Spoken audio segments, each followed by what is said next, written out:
Vous écoutez Europe 1, il est 8h18. L'interview politique d'Europe 1 à écouter donc sur Europe 1 ou à regarder en vidéo sur europe1.fr. Jean-Pierre Elkabbach, vous recevez ce matin Thierry Lepens, secrétaire général de la CGT. Messieurs, c'est à vous. Vous avez quitté hier l'Élysée en trombe, sans un mot. Thierry Lepens, sans une réaction. Bienvenue pour une première entre nous. Merci. Bienvenue Thierry Lepens et bonjour.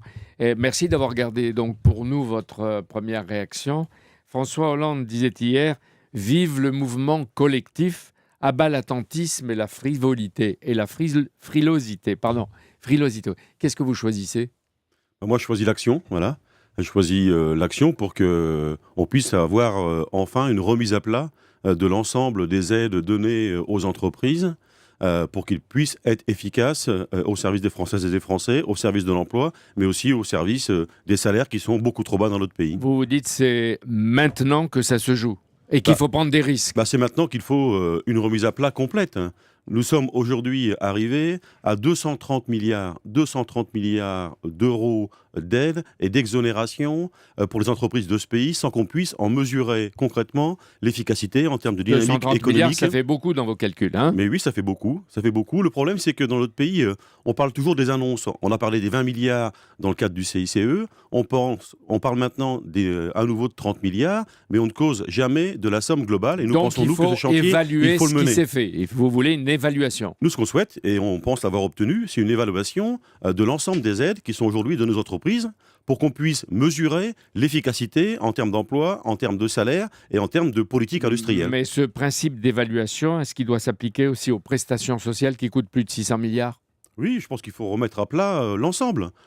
Et éventuellement éviter partout les gaspillages. Oui, bien sûr, mais ça fait quelques années, vous savez que la question des gaspillages est examinée à la loupe dans notre pays. Faire croire, si vous me permettez, qu'on va retrouver 50 milliards d'euros juste en diminuant ce qu'on appelle, ou ce que vous appelez les gaspillages, c'est se leurrer. Il faut une autre politique industrielle dans notre pays. Comment vous jugez les 18 premiers mois de Hollande et Jean-Marc Ayrault ? J'aurais d'abord souhaité que François Hollande lui-même puisse faire le bilan de son activité puisque vous êtes là. depuis 18 mois, ce qu'il n'a pas fait. Moi, je juge le bilan de manière très sévère, au regard, justement, de la courbe du chômage qui ne cesse d'augmenter, au regard des politiques qui sont mises en œuvre, notamment à l'encontre de la jeunesse, mais aussi à l'encontre des retraités. Et je remarque que la courbe des dividendes versés aux actionnaires continue de grimper, alors que l'investissement industriel diminue encore dans notre pays. Et vous lui dites, quand il vous reçoit, comme tout récemment, en secret, en tête-à-tête à l'Élysée, vous le lui dites, ça ? Bien sûr, j'ai des rapports francs, loyaux, avec le président, comme avec le Premier ministre et l'ensemble des ministres. Et ce matin, vous lui faites confiance à François Hollande ? C'est pas une question de confiance. C'est pas une question de confiance, c'est une question de politique. Voilà. Ouais. Moi, je lui ferai confiance le jour où il nous dira qu'effectivement, on va remettre à plat l'ensemble des dispositifs et que la question des salaires et de l'investissement industriel ne sera plus une question taboue dans notre pays. C'est-à-dire les salaires, les augmentations de salaire. Oui, je pense que le fait que le gouvernement ait décidé de ne pas augmenter le salaire minimum dans notre pays est une mauvaise proposition, une mauvaise action de la part de ce gouvernement. Je pense aussi que le fait de geler le point d'indice des fonctionnaires depuis maintenant 4 années, c'est une mauvaise nouvelle pour la croissance, pour l'emploi et pour la dynamique d'achat qui, on le sait, provoque une dynamique d'emploi. Selon vous, la croissance peut arriver par l'augmentation des salaires. Mais je ne vous ai pas entendu parler des chômeurs et de la création d'emplois. Si, bien sûr que c'est fait partie de nos préoccupations. Après Non, pas du tout. Quand on parle d'emploi industriel, aujourd'hui, nous sommes à peu près les seuls dans ce pays à parler de ces questions-là. On voit qu'il recule. Le problème auquel nous sommes confrontés, c'est qu'il y a des secteurs aujourd'hui d'activité qui doivent être aidés. Il y a des secteurs d'activité qui ne méritent pas d'aide. Concentrons nos aides sur les secteurs qui méritent d'être aidés, et notamment les secteurs industriels. Alors, en plus de contreparties mesurables et vérifiables, comme il dit, François Hollande a demandé au MEDEF d'investir davantage en France, de relocaliser autant que possible, de négocier des embauches par branche. Est-ce que ce n'est pas ce terme qui va aboutir à l'échange entre vous dans les entreprises, au moment de la négociation entre vous et le patronat ? Le problème, c'est qu'il y a ce qu'annonce le président. Et puis il y a la réponse que lui adresse le patron des patrons, M. Gattaz. Pierre Gattaz dit au président « J'ai bien entendu que vous allez me donner 30 milliards d'euros supplémentaires. Par contre, pour des contreparties, il n'y a aucune raison que je m'engage. » Voilà. Et d'ailleurs, vous remarquerez que l'ensemble des syndicats de salariés, pas seulement la CGT, réclament aujourd'hui à ce qu'il n'y ait pas un pacte de confiance absurde, aveugle, mais à ce qu'il puisse y avoir des engagements clairs de la part des entreprises. Mais Laurent Berger, qui sera ici demain matin, annonce lui que la CFDT est prête prête à entrer dans la discussion, à assumer ses responsabilités, et elle pense que le pacte a du sens. Et vous ?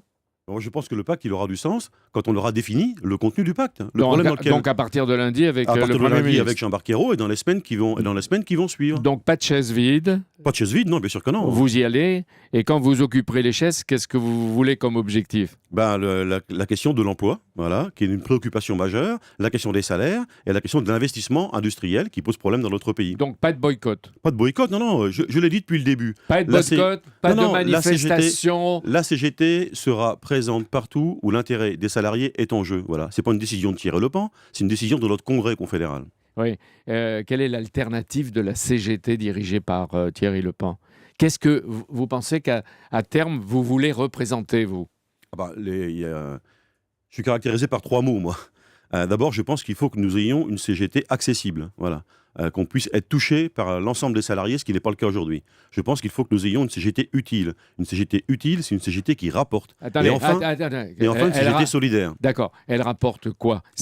Elle rapporte dans le cadre du rapport de force qu'on a aujourd'hui avec les entreprises pour améliorer la qualité de vie au travail, pour améliorer les salaires, pour améliorer l'emploi. C'est-à-dire que la CGT négociera. Bien sûr, la CGT négocie partout. Elle signera des accords dans les entreprises. Bien sûr, nous sommes partis d'ailleurs. Enfin, c'est marrant cette image qu'on colle à la CGT, comme quoi elle ne signerait pas d'accord. Bon, la CGT, c'est le syndicat qui, dans notre pays, signe le plus à l'échelle nationale, elle dit. À l'échelle nationale, elle proteste. Et à l'échelle des entreprises, elle négocie. Souvent, elle signe. À l'échelle nationale, nous examinons l'ensemble des termes d'un accord et nous décidons collectivement si effectivement cet accord amène un plus pour les salariés. Dans ces cas-là, nous le signons. Si c'est un recul social à nouveau présenté dans le cadre d'un accord, nous refusons de le signer.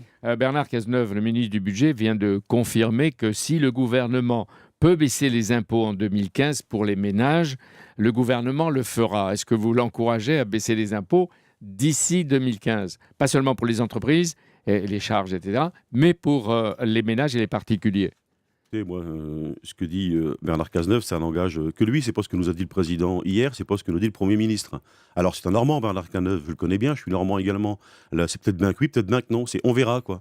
Donc, Ouais. si on verra, il faut attendre le moment venu. Mais je pense que faire croire aujourd'hui aux Français que les impôts baisseront en 2015, alors qu'on a une situation qui est catastrophique d'un point de vue financier, je pense que c'est pas raisonnable. Là, vous lui dites chiche. Non, baisser les impôts. Je lui dis que si c'est possible, il faut le faire, mais qu'à mon avis, aujourd'hui, la préoccupation que doit avoir le pays, c'est pas forcément la baisse des impôts, et notamment la baisse des impôts pour les entreprises. Pour les familles, je suis favorable effectivement à une baisse d'impôts, mais il faut redonner du sens à l'impôt. L'impôt, c'est le vivre ensemble. Il faut retrouver le goût de vivre ensemble et les moyens de vivre ensemble. Ça finit par un compromis. Oui, ça peut finir par un accord. Et dernière remarque, à la CGT, vous êtes contesté, Thierry Lepant, on l'entend de tous les côtés. Combien de temps il vous faudra pour arriver à discipliner des fédérations qui sont indisciplinées ? Mais écoutez, je ne suis pas le chef des fédérations ni le chef des territoires. Je suis secrétaire général de la Confédération. J'ai été élu avec plus de 99% et toutes les décisions que je soumets aux organes de direction sont votées à la quasi-unanimité. Bon. Donc il y a encore quelques militants, quelques camarades, quelques amis qui, à l'intérieur de l'organisation, souhaitent exister par-delà le congrès confédéral qui a eu lieu il y a maintenant 9 mois. Je suis secrétaire général de la CGT et j'entends assumer toutes mes responsabilités. Merci beaucoup Laurent Berger. Thierry Lepant, Laurent Berger, c'est demain qui sera là, Laurent Berger. Ils s'entendent bien tous les deux. Oui. Vous entendez bien. On se parle. Ils vont se répondre en tout cas et ça se passera à travers les ondes d'Europe. Merci beaucoup donc Thierry Lepant et bonne journée.